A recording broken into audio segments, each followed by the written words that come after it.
Hi everybody, here we are with the last extension in part 8 of the paintball game, which is number 7. And I will read it for you. Create a new breed of ammo boxes that your agent needs to pick up to get more paintballs.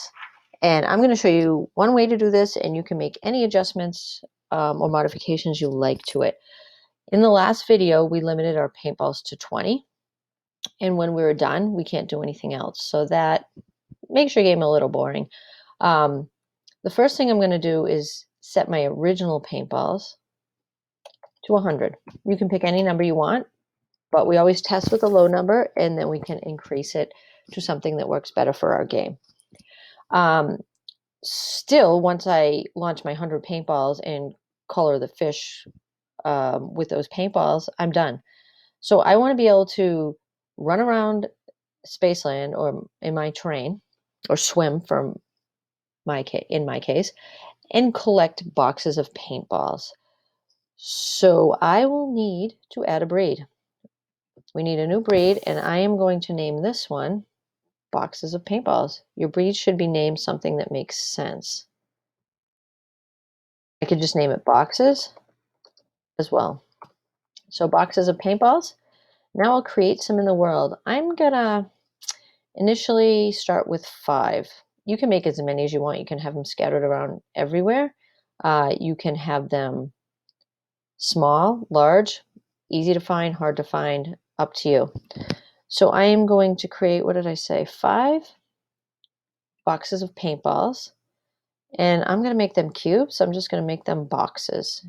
Like I said, you can make them anything you want.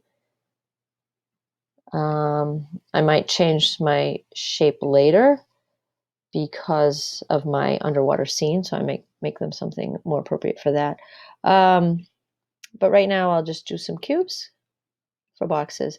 And I'm going to give them a color, and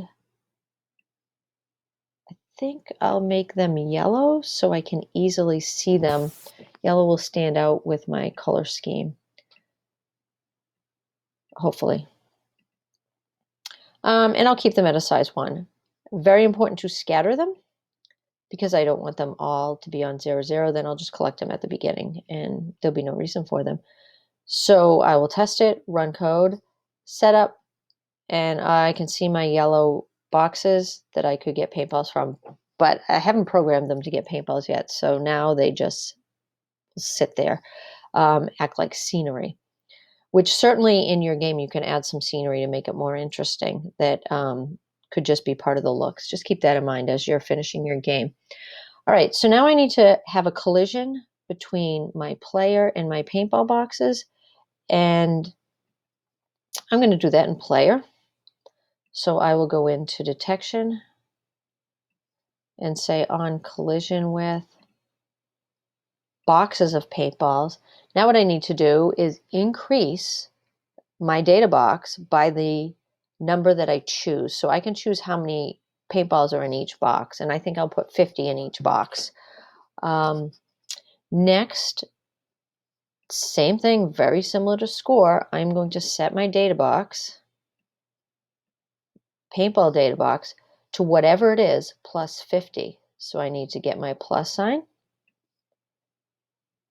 And then on the left, I will put that small data box command that we've been using frequently.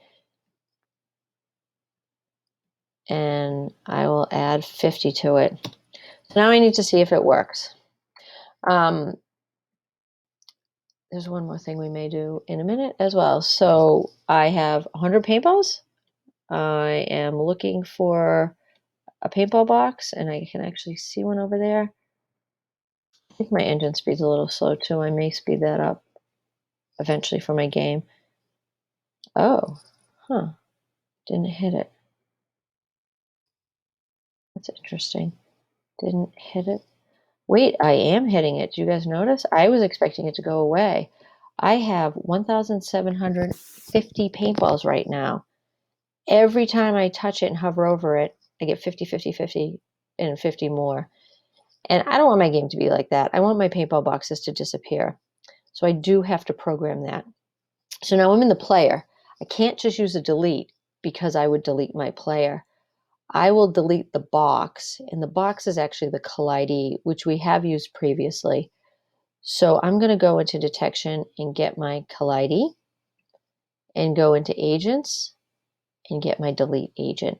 So as soon as I get my 50 paintballs in my box, I am going to delete the box. I think that would be a much better way to do it.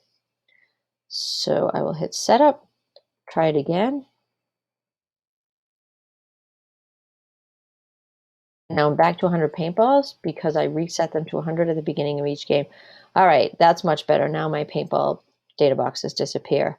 Now you can also experiment with creating creating more paintball data boxes, not data boxes, more paintball ammo boxes at certain times when you get low, because I'm also limited to adding only 250 more paintballs. I might want to have them pop up. So I would say experiment with that. Also, take your game to the next level by adding as many things as you can that would make your game interesting. I know I've seen someone's game, they added a timer. You have to get as many points in 30 seconds and things that you've learned in previous games. So you can go back to your other projects, see what you've learned, or you can experiment. Now, at this point, if you are going to experiment, I would suggest remixing again. The next thing I want to mention is pass in your game um, after the extensions, or you can wait till you have made all of your modifications and pass it in.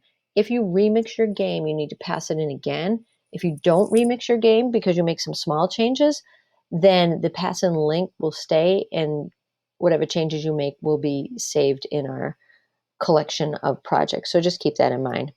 So have fun finishing your game, and I can't wait to see them.